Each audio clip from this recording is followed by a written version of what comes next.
Bapak Ibu, yang saya percaya di masyarakat Indonesia sangat cinta Nabi Muhammad, dan saya yakin tidak diragukan.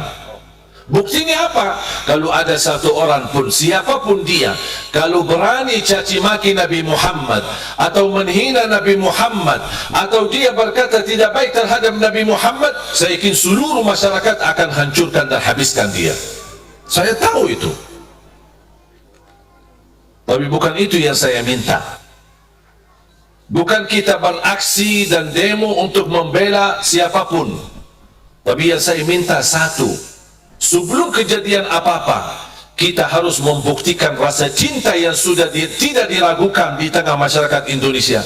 Saya ingin dibuktikan rasa cinta itu melalui kebiasaan sehari-hari kita, meniru Nabi Muhammad.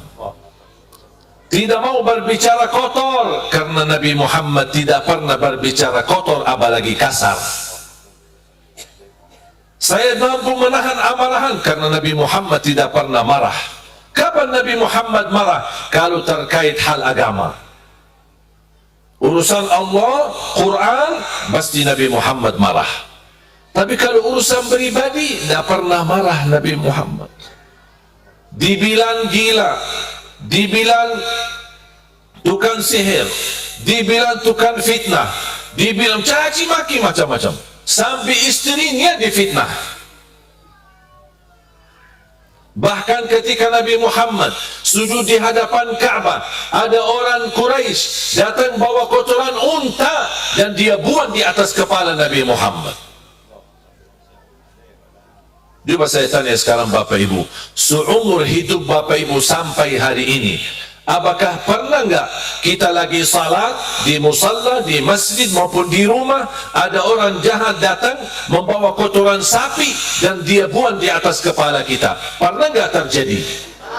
Kalau belum pernah, berarti kita belum diuji. Kalau Nabi Muhammad sudah, bahkan berkali-kali. Batah giginya di perang Uhud, luka kepalanya sampai berdarah. At-Taif, dia datang ketika Makkah sudah tidak terima dakwahnya, dia pergi barangkali keluarga At-Taif mau menerima dakwah la ilaha illallah. Dia sampai ke At-Taif, malah justru dibalas oleh At-Taif dengan melempar dengan batu. Seluruh tubuhnya kena batu sallallahu alaihi wasallam, berdarah sampai tidak bisa dibedakan warna bajunya dengan warna darahnya. Bahkan nengkel sandalnya Nabi Muhammad tidak bisa dilepas dari kakinya, saking nengkelnya, saking banyak darahnya sallallahu alaihi wasallam.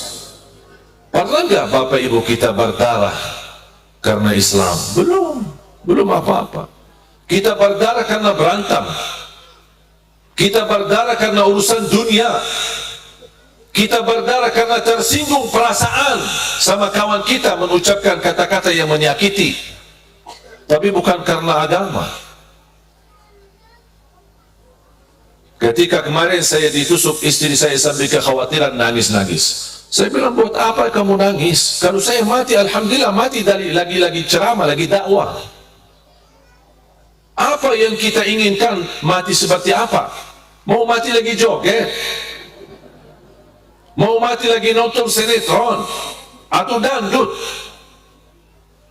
Sebaik-baik mati husnul khatimah yang kita selama ini doa, ya Allah biha, ya Allah biha, ya Allah bi husnul khatimah.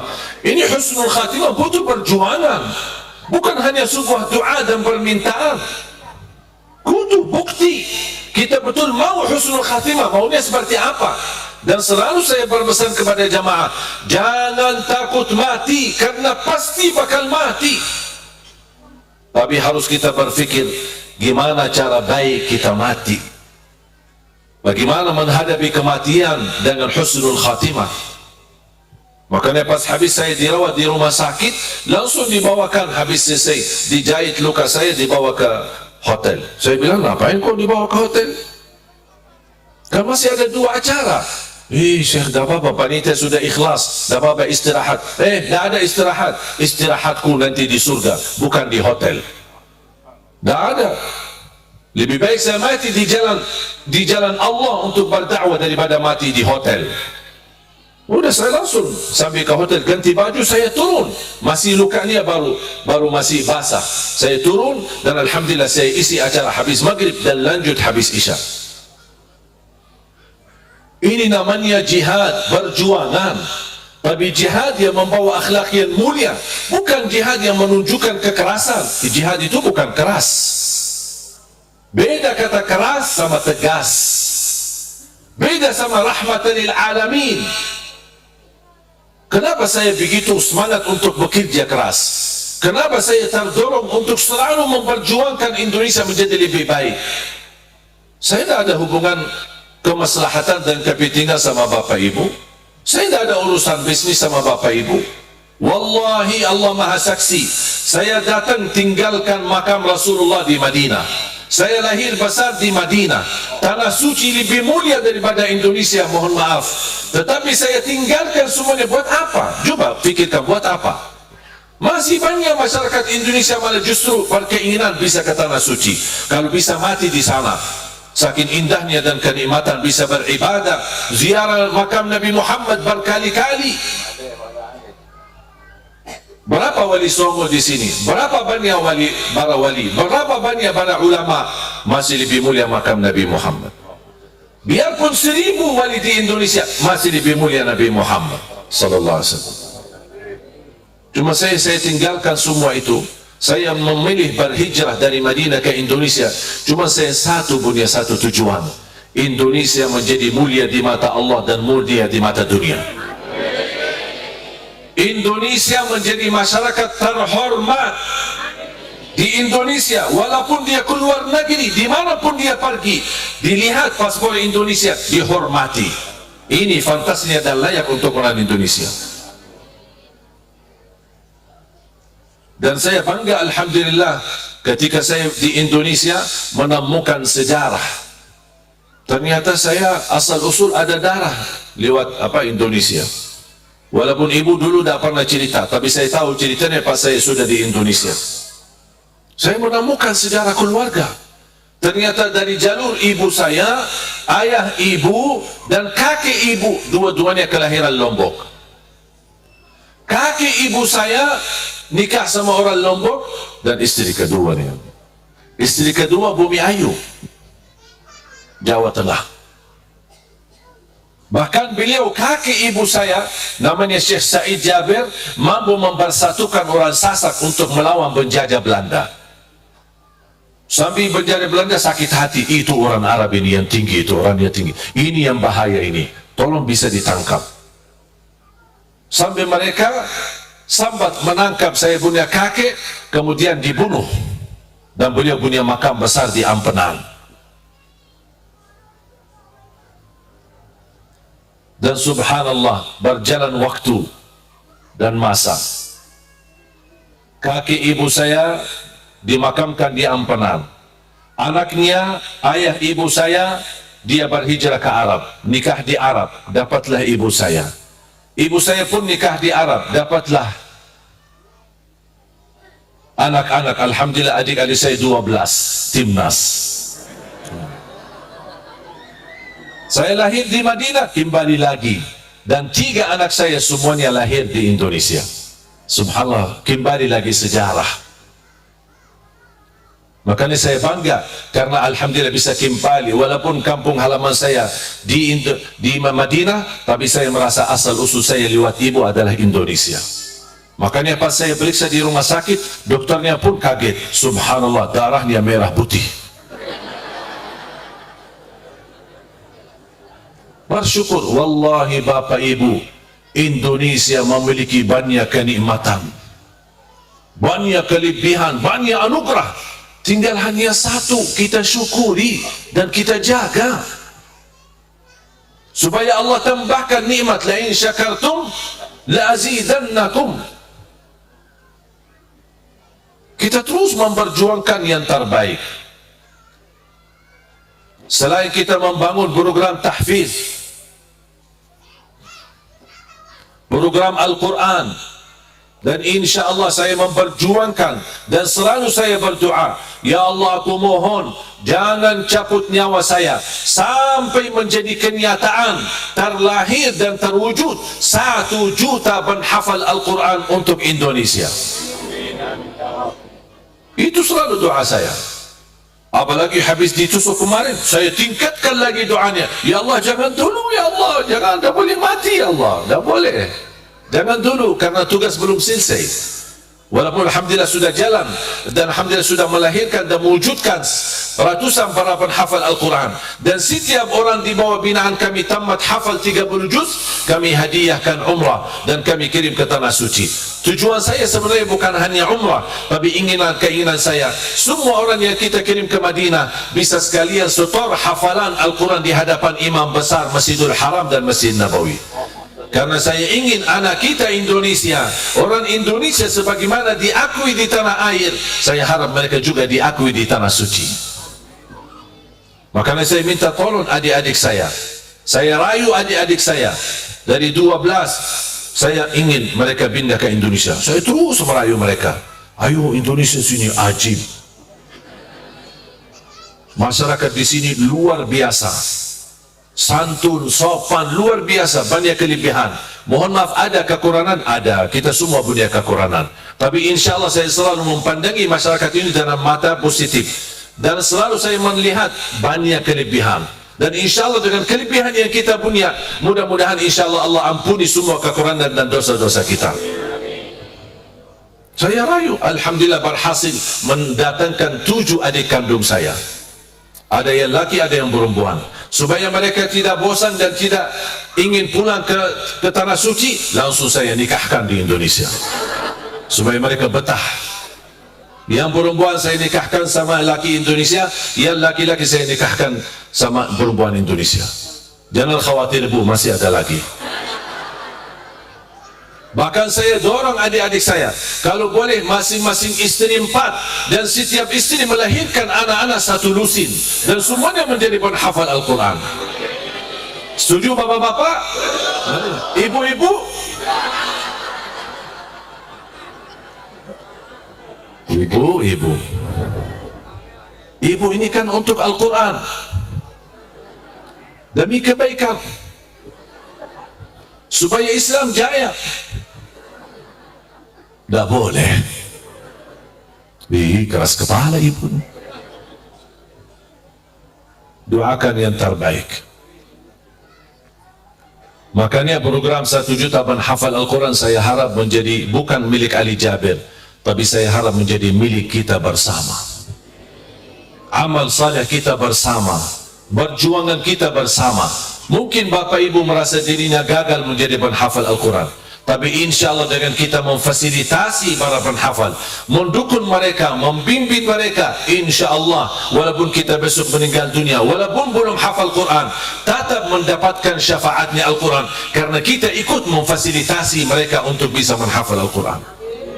Semuanya bisa menjadi keluarga besar Ahlul Quran. Alhamdulillah program 100 markas terus berjalan sampai setiap kunjungan safari dakwah kami luar biasa dapat perhatian dari masyarakat. Dan kepercayaan ini, jujur saja bapak ibu, semenjak saya berada di Indonesia, semua perjuangan kita murni dukungan dari masyarakat Indonesia, tidak ada yang dari Arab. Mohon maaf, saya bukan keturunan Raja Salman, tapi alhamdulillah kepercayaan dari bapak ibu, dari jamaah umat Islam di Indonesia terwujud. Walaupun kita baru melangkah 2 tahun ini, tapi alhamdulillah terus sedikit demi sedikit. Dan saya selalu yakin 1 juta memang angka besar, walaupun jaraknya panjang, tapi kalau kita berlangkah pasti akan sampai. Kalau jarak yang dekat, kalau tidak pernah berlangkah, tidak bakal sampai. Betul? Makanya terus apa yang kita bisa terus. Dan alhamdulillah ketika kami berjalanan safari dakwah, luar biasa respon dan dukungan dari masyarakat. Tahu nggak bapak ibu, dukungan yang terbesar dan terbaik sepanjang kami safari dakwah di Riau sampai di Pekanbaru, sampai ke pulau-pulau Bengkalis dan lain sebagainya, kita sampai juga ke Lampung kemarin, sampai juga di beberapa daerah di Jawa Tengah, kemudian sampai ke Jakarta, Bandung, Cicalengka, Purwakarta, Purbalingga, banyak yang kita datangi. Dan subhanallah, yang terbaik dukungan dari jamaah umat Islam adalah Manado. Justru di Manado, orang berkata Manado ini tantangannya luar biasa, karena dihitungkan umat Islam sama yang non-muslim. Tapi ternyata di sana justru yang terbesar dukungan. Sampai ada yang wakafkan tanahnya, ibu-ibu mewakafkan emasnya. Sampai kemarin, dan setiap ada titik wakaf, langsung insya Allah kita jadikan tempat ini menjadi pusatnya, insya Allah menjadi belajaran Al-Quran untuk Indonesia. Kemarin di Pekanbaru kita letakkan batu asas untuk bangunan pesantren, sampai insya Allah 6 lantai. Kita juga terakhir waktu di Batam juga letakkan batu. Dan insya Allah kita di Kabupaten Malang dan juga di Kota Malang, insya Allah kita akan terus melanjutkan membangun pusatnya, melahirkan para penghafal Al-Quran. Dan insya Allah di Batur ini insya Allah mudah-mudahan menjadi salah satu lokasi yang melahirkan para penghafal Al-Quran. Wallahi saya percaya dan yakin, insya Allah dari kampung Bapak Ibu ini akan terlahir imam besar untuk Indonesia, terlahir para penghafal Al-Quran untuk Indonesia. Yakini Bapak Ibu, ya harus yakini, karena kita sama Al-Quran. Al-Quran ini bukan kitab manusia, ini kalamullah yang sempurna, yang suci, yang rahmatan lil alamin. Jangan takut, kalau selama bersama Al-Quran pasti dijamin kemuliaan dunia dan akhirat. Kalamullah la ya'tihi al-batil min baini yadayhi wala min khalfihi tanzilu min hakimin hamid. Kita harus semangat. Musuh Islam, musuh Al-Quran, orang munafik bekerja keras. Mereka bekerja keras, habiskan waktu, habiskan tenaga, habiskan pemikirannya, habiskan hartanya untuk menghancurkan Islam.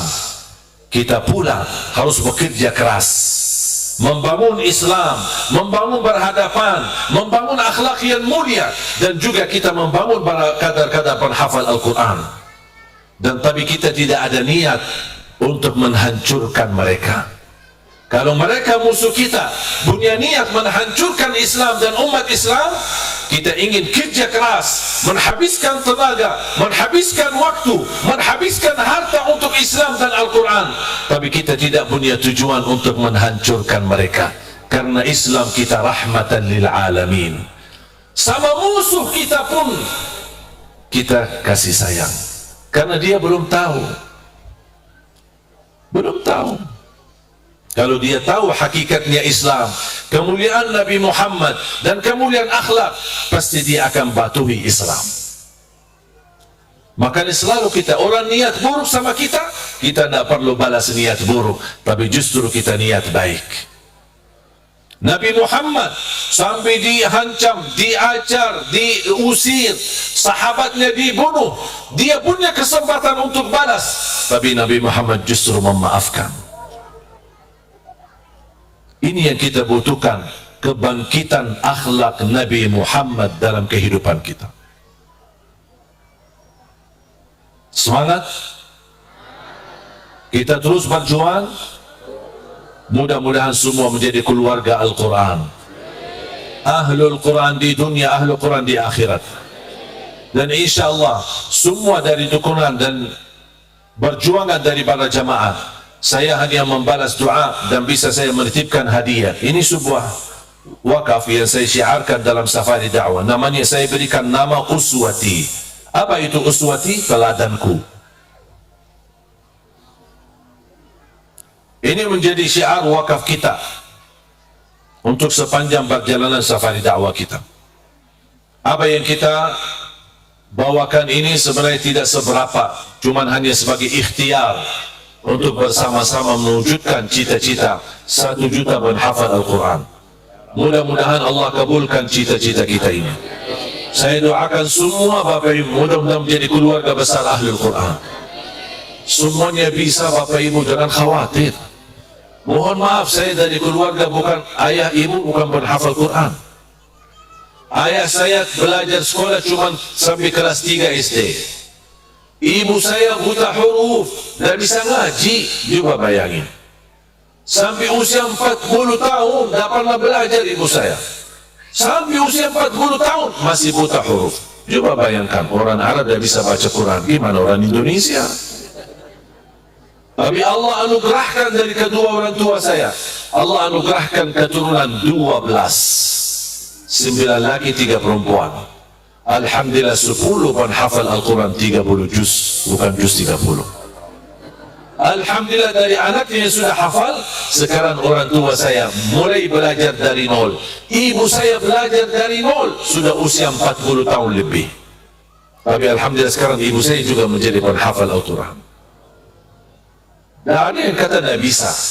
Kalau ada kemauan, pasti Allah kasih kemudahan. Tapi kalau tidak ada kemauan, bisa jadi bikin banyak alasan. Alasannya faktor usia, alasannya waktu, alasannya urusan anak, bisa bikin banyak alasan. Karena sebenarnya belum mau. Cuma tidak berani bilang, saya tidak mau. Cuma, tidak bisa. Banyak anak, stres, suami saya galak. Itu ada bahasanya, alasan, itu alasan. Padahal kita bisa. Jangankan kita bisa, anak salah satu peserta Hafiz Indonesia, perempuan namanya Kaila. Ingat gak Kaila? Tahu gak, ingat gak kondisinya? Dia orang apa? Buta. Buta. Tanggal 17 Agustus kemarin, saya sempat bertemu dengan Kaila. Pas saya ditugaskan isi acara doa untuk negeri di TVRI. Saya bertemu sama Kaila, saya sambil salaman dan belum. Kaila, Masya Allah, rindu sekali. Saya sambil tanya, Kaila, hafalannya sudah sampai mana? Karena seingat saya waktu dia ikut Hafiz Indonesia, kalau tidak salah 8 atau 9 juz waktu itu. Saya kira mungkin ada tambahan 5 juz, 6 juz, atau berapa lah. Kaila, hafalannya sudah sampai mana? Alhamdulillah, sudah 30 juz. Buta. Sambil saya tanya, Kaila, mohon maaf, berapa banyak suka baca Quran dalam sehari? 5 sampai 7 juz setiap hari.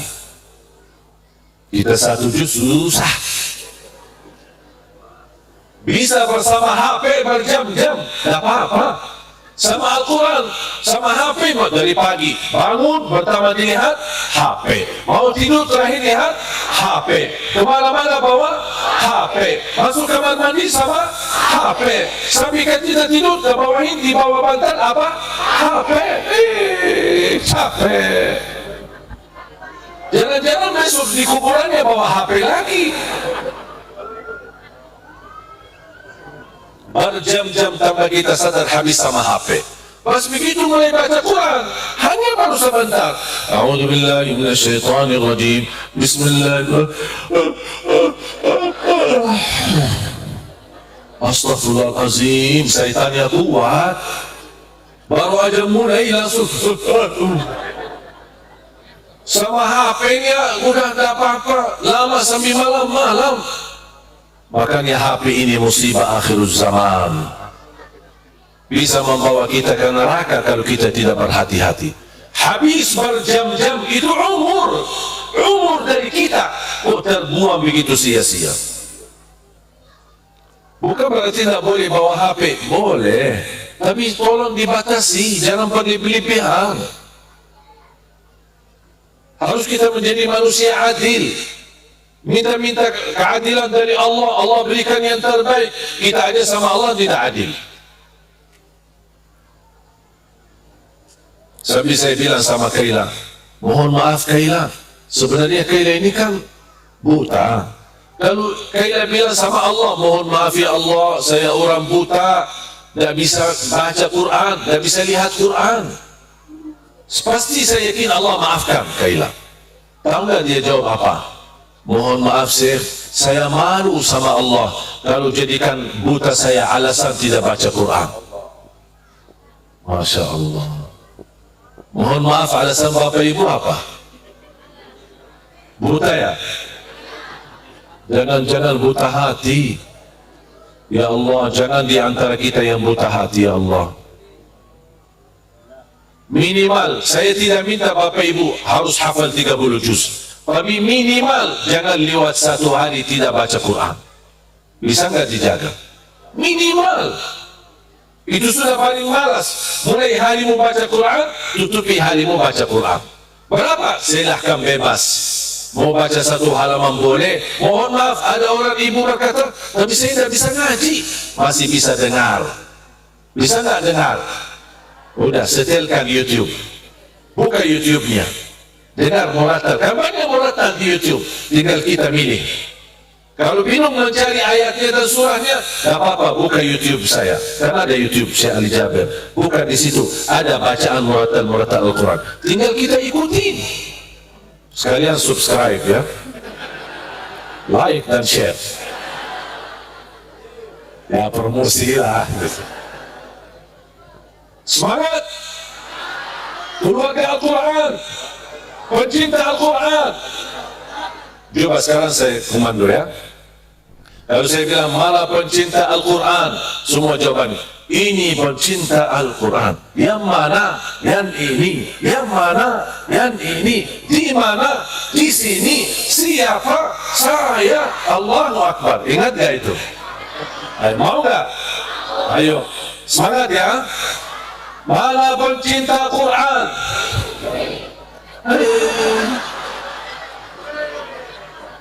Gini saya ulang, kalau saya bilang mana pencinta Quran, Bapak Ibu tunjukkan dua jarinya.